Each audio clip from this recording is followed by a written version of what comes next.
Hey, everybody. Thanks for being with me again today for Grace with Paul Gray. This is the week leading up to Easter, and I'm talking about this week, I'm asking you some questions and then talking about why did Jesus come? And there are a variety of reasons. I don't mean to say that or imply that the things that I talk about this week are the only ones. These are ones that have a big impact on me right now, anyway. Today I want to talk about the truth that Jesus came to do his Father's will.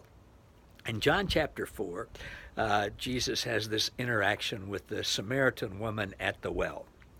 And he goes through all this. The disciples went into town to get some stuff to eat while they're gone, while he's going through this. And they come back and they said, aren't you going to eat anything? And he said, no, I've got food that you don't know anything about. And they said, well, what is that? And he said, my nourishment comes from doing my Father's will. Well, what was the Father's will for him?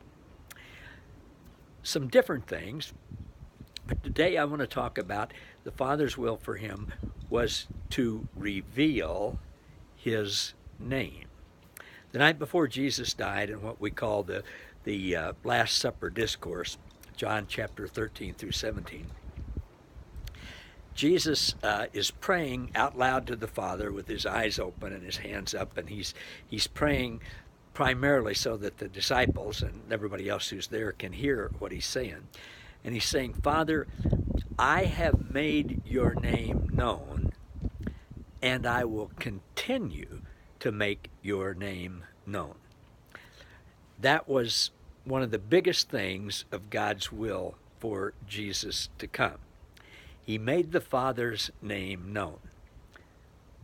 Well, what name is that? God, Jehovah, Yahweh, the big guy in the sky?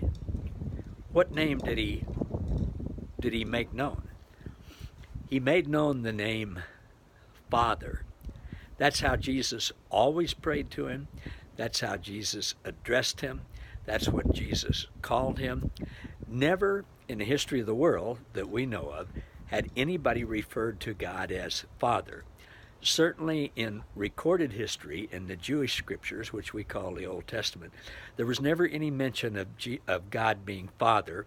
There are 5 times that it is mentioned in the Old Testament that God is like the Father of the prophets or the Father of the nation, something like that.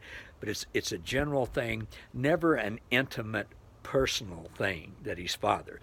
But Jesus came to reveal to all of us that God is Father. And what kind of a Father? Well, Jesus is the exact representation of God. We're told that in Hebrews chapter 1 and Colossians chapter 1.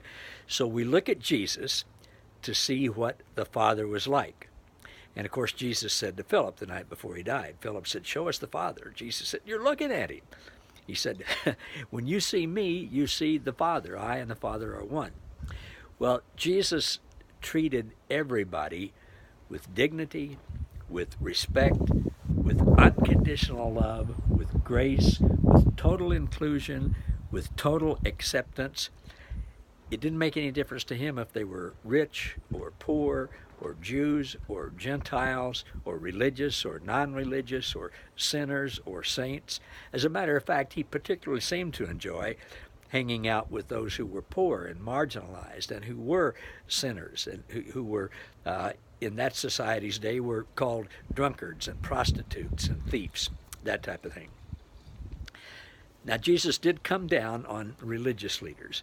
He was harsh with them because they portrayed his Father in a totally different light than the way he really is. They had a totally misinformed and incorrect impression and understanding of what God is like.